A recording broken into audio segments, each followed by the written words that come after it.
Hello everyone and welcome to the November subscription tasting video. Today I have a guest with me, Damian. Hello everyone. In Polish. Cześć, dzień dobry. Exactly. Damian is the Norwegian cup tasting champion, the reigning champion. He was in Geneva in, when was it? June? June, yep. To compete. Didn't go so well. No, it didn't. But you did prepare well. I hope so. Yeah. And if you want to learn about how he prepared, you can listen to our podcast episode where I interviewed Damian about it. But nevertheless, today we're going to taste the 3 coffees we're sending out to all our subscribers around the world. Yes, we do ship around the world, with a few exceptions, of course. We still ship to the US, no problem there. I choose the coffees every month. We send it out on the first Wednesday of the month. You can subscribe from 1 to 6 bags. You can change, stop, or pause your subscription at any time. And how it works normally is that we send out 3 different coffees, and if you subscribe to 6 bags, you get 2 of each, 2 bags of each coffee. That's kind of how it works. And I invited Damian to join this video now because we are going to taste some coffees from a farm that he has actually visited. Can you tell us a little bit about it? Of course. In May this year, I have been to Honduras. So I had the pleasure and honor to meet Jobneel Caceres Dios and his family. Yeah. So I have spent 2 days with him and he showed me 4 of his farms. And we were gonna taste the coffees from that farm as well today, from Nacimiento. Very, very exceptional experience for me. It was my very first time to be in a coffee country and to see coffee farms and to actually eat coffee cherries. That was my dream. Yeah. And finally, did they disappoint? No, it didn't. They were very sweet and delicious, but very different. It depends what variety I have tasted. Yeah. It was very interesting as well. Which one was your favorite? I think the geisha. Yeah. It was very kind of like sweet. Geisha cherries. Tastes like papaya and like kind of. Floral. And for example, Pacas tasted like sweet paprika, but in a good way. But it was very, very different. Nice, but maybe you can tell the viewer, why did you go to Honduras in the first place? Oh yes, that's the reason was when I have won the Norwegian Cup of Excellence championship. My reward for that was being judged at Cup of Excellence. It's a very prestigious competition for coffee producers. So I have went there for being a judge at the Cup of Excellence. A lot of cupping of excellent coffees. And I extended my trip there for like 2-3 days so I could meet one of the producers where we buy coffee from. Yeah. So I have met Jobneel. Actually, he lives in the same town where the Cup of Excellence was in Peña Blanca. Yeah. So I had the pleasure to spend 2 days with his family. So yes, that's one of my greatest and best experience so far in my life, definitely, especially in my coffee adventure. Nice. And just to let you know that we also just published a podcast episode where I interviewed Benjamin Paz. Benjamin is like a famous coffee producer from the Peña Blanca area or Santa Barbara mountain in Honduras. But he is actually working for the San Vicente, the exporter. It's his family business. And he's also a coffee producer. And he kind of, normally when I go there, he's the one who picks me up and takes me to Jobneel's farm because Jobneel is always working and busy. So it's a very, very interesting podcast episode that you should listen to, and of course the viewers should listen to. Actually, he did the same with me. I have met Benjamin. Yeah. And he invited me to San Vicente as well for a cupping session. And he treated me extremely very well. Yeah. He and his friends from San Vicente, Arturo Paz, his cousin, and Ariel as well. They were driving me from the San Pedro Sula to Peña Blanca and to Jobneel. So I'm very grateful for all of them, especially the Benjamin, and heard a lot about his history and himself and how much he has done to the community in the Peña Blanca and in general in Santa Barbara. He is the whole family business. He's such an incredible person. Yeah. So San Vicente is like an exporter who has been pushing small producers in that area to deliver coffee to the Cup of Excellence. For many years, they had like the top 10 places almost every year. And Jobneel is part of that community and one of the kind of star farmers. Jobneel is the producer of the coffees we're going to taste today. You mentioned Benjamin Paz and Arturo Paz as well, which is his cousin. And we actually bought coffee from Arturo this year, so we're going to have that in the subscription very soon. Very good coffee. Yeah, very good coffee. And his farm is right next to El Vikingo, which is part of Jobneel's farm. So That's pretty interesting. Can you maybe also, what do you actually do in our company? I know, but tell the viewers. Yeah, I'm a barista Yeah. at the espresso bar, and I'm a coffee roaster as well. Yeah. And you cup on your spare time? Yes. A lot of coffees. Every time I have some time after work or days off, I cup. I prepare and train for another cup tasters championship. But this time I'm gonna try my skills in Poland, when I come from. Wow. We'll see. So watch out. Okay, should we taste the coffees? Yes, please. So we have selected 3 different cultivars from the same farm. Jobneel has 3 farms. He has Nacimiento, and on top of that farm is Cielito Lindo, which is actually his father's farm, but I kind of can see them as the same farm because it's literally the same land. It's just Cielito Lindo is on top of the farm. Nacimiento is further down, and then you have the first Nacimiento, Yes. which is the lowest. And then he has a farm called El Vikingo, which is where he grows geisha, where he also does the biological testing that we are doing. It's a different project we have. You can also listen to a podcast episode about that. And not Arturo, Benjamin is also part of that actually. So, we're not going to taste coffee from El Vikingo today. It's only from Nacimiento, which is the first farm that I bought from Honduras, and the first farm that I bought directly from where I actually went to visit Jobneel and everything. So I bought his coffee for the first time in 2008 in the Cup of Excellence. I think they came second place. It was my favorite coffee then. And then I bought it in 2009 in Cup of Excellence. I think it was fourth place. And then I went to visit him. I thought I was visiting his father, but he was nowhere to be seen. So Jobneel was he had just come back from the US after working there as a kind of illegal immigrant for some years. And his father kind of urged him to come back to coffee because he saw that there was a business in it because of the Cup of Excellence. So when I went there for the first time, I met Jobneel, and he took me around, and he had just arrived to Honduras to start working in coffee. So it's a pretty incredible story. I hope one day to be able to do a podcast recording with him, but he doesn't speak English very well, so my Spanish needs to be better. And but we are recording. We have recorded some videos this year that we will be publishing very soon. So think about that. Okay. We were not supposed to talk, we were supposed to taste. Yeah, of course. Okay. I'll let you taste, and I'll let you describe the coffee for the viewers. Because after all, you're the Norwegian cup tasting champion, the reigning.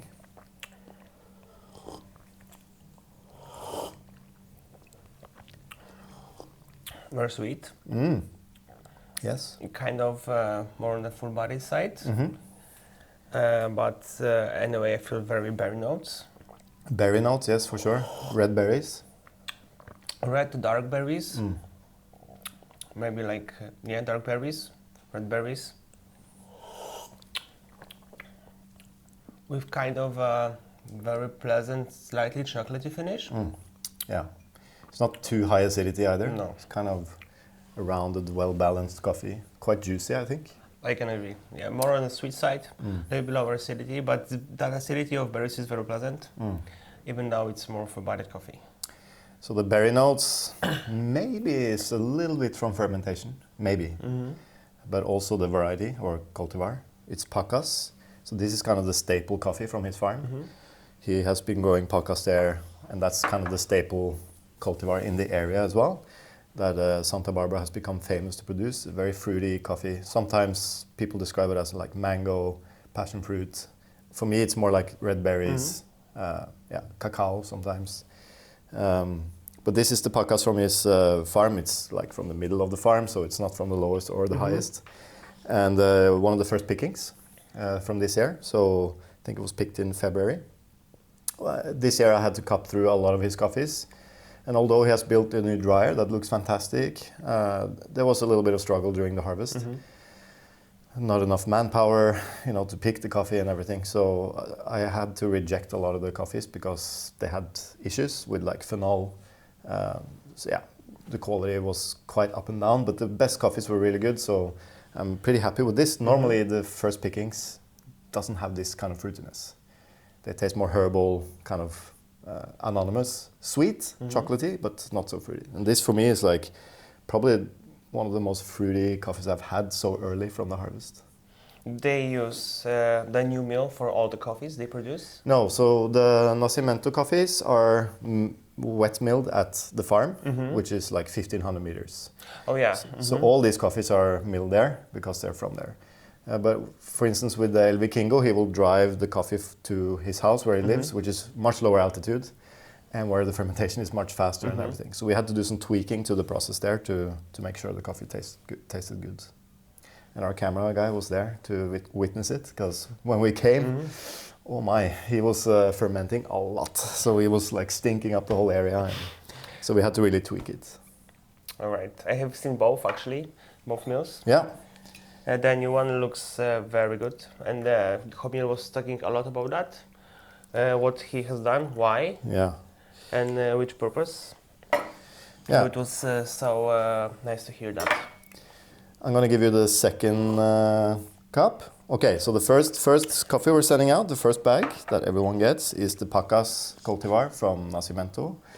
Expect some flavors of subtle red berries, some cacao. Yeah, very nice, pleasant coffee.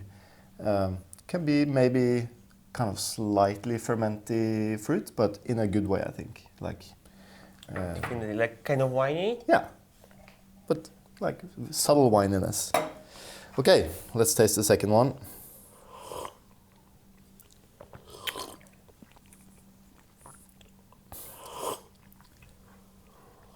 For me, even more full-bodied.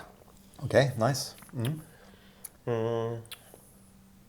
That fruity notes are more balanced with the kind of cocoa, chocolatey as well. Yeah, maybe a little bit more herbality. Maybe. Especially in the finish, I get some kind of green notes. Yeah, but my first impression, more full-bodied coffee. Even a little bit more sweet, less fruity. A little bit less fruity. This is the Ihcafe 90, which is Ihcafe 90. It's a hybrid. Normally, people stay away from this coffee because they think it tastes too herbal and like not good at all. But this is from the top of the farm where you didn't go, because it's a hard walk. But it's from 1,800 meters, on the very top of the farm, Cielito Lindo, they call it. So this is his father's coffee. This is the Ihcafe 90, which is a hybrid. It's a Hybrido de Timor crossed with something. And it's a variety that was developed in Honduras to be resistant against leaf rust. It's not anymore. And that's because the leaf rust mutates all the time. So, but nevertheless, from this farm, it's been one of the best coffees year after year. It's a little bit different than the Pacas. And this is the coffee that he won second place with and fourth place with when I bought it in Cup of Excellence. 17 years ago. Yeah, something like that. But it hits very much with the sweetness and very, very pleasant full body structure. You drank everything? Wow. Yeah, because I really like it. So save a little bit so we can compare the last cups. That's basically what I really like in the coffee. When it's very sweet, full-bodied, but still kind of fruity. That's what I really like and enjoy. More intense, more sweet. Take a sip of the Pacas now to check the fruitiness. Yeah, definitely more like red berry. Maybe a little bit more tart in the acidity. And the acidity in the Ihcafe is even lower. But Okay. silver blend. Let's go for the first one. Third one. Third one. Not the first one. Different cup, different coffee. Very different. I think now I feel even bigger difference than between these two.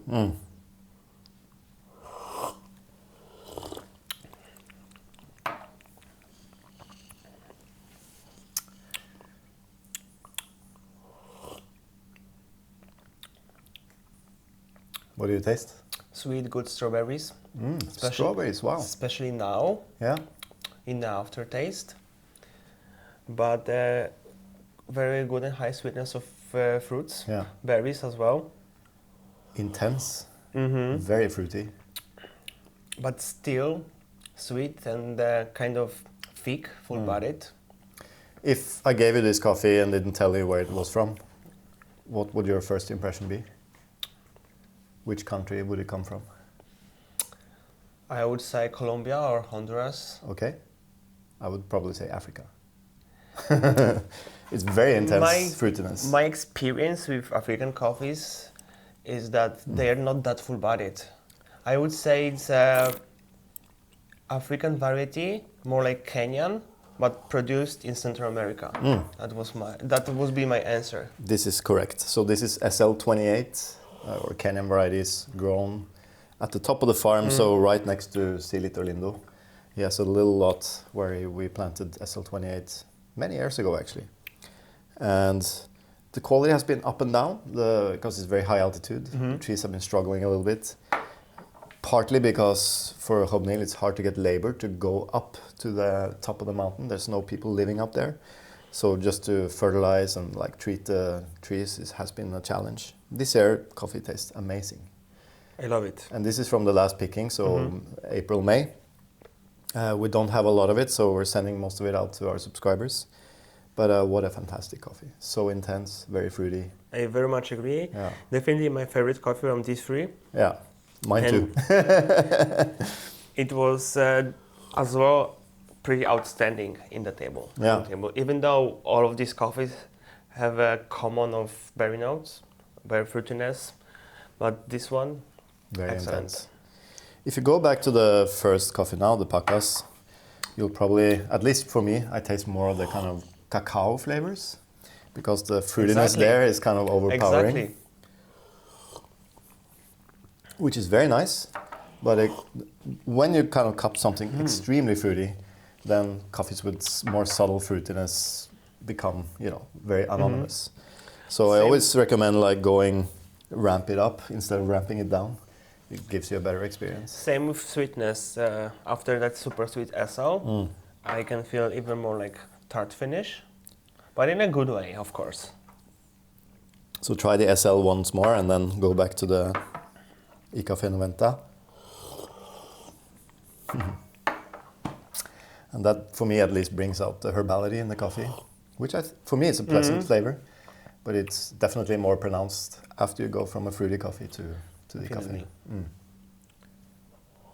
So SL is the favorite. Yeah. Oh, always. I think one of my favorite coffees this year, apart from maybe the geisha from El Puente, which has been phenomenal this year. Their Catuai also has been fantastic, so sweet. We have a Kenya in the pipeline that is very good. So that was a good year for coffee, I think. Yeah. It's very great to hear, Anything you want to say to your Polish fellows, or? Ja, actually, w listopadzie, tak jak wcześniej wspomniałem, będę startował na Mistrzostwach Polski Cup Tasters. Mam nadzieję, że wygram. Taki jest cel. Tak naprawdę skupiam się, jeżeli startuję, skupiam się na tym, żeby wygrać. Mam nadzieję, po to są zawody, żeby wygrać. Mam nadzieję, że będziecie oglądać. Będzie też startować. Im wyższa konkurencja, tym lepiej. Także do zobaczenia w listopadzie. I zapraszam do subskrypcji naszych pysznych kaw.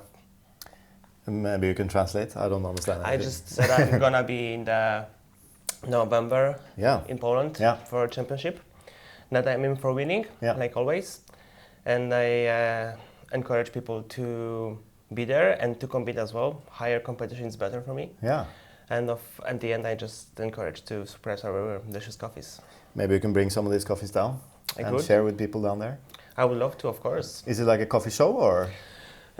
Kind of. Yeah. Same like it was here with Norwegians, like the big event, 3 days of like food industry event. Great. And there are just the competition of coffee. I think there is cup tasters and something else, but I just don't remember. So grab a hold of Damian if you have any questions about these coffees or what we're doing in Norway. We're an open book, so we are happy to answer everything. Of course, no secrets here. Yeah, and if he doesn't know the answer, he will just make something up. So. I will call Team Fast and get some answers for you. All right, so let's sum it up. Thank you, Damian, for joining. Thank you, Tim, for the invitation. For the subscribers, the first coffee is a Pacas from Nacimiento. The second coffee is from Cielito Lindo, which is on top of Nacimiento. It's a Ihcafe 90 cultivar. The third one is the SL28 from Nacimiento, or top of the farm. So grown in Honduras, Kenyan variety, grown in Honduras, super tasty. And we're sending these coffees out on the first Wednesday of November. Thank you for watching, and until next time, have a good, I think, winter. Yeah, it's winter already. Very good.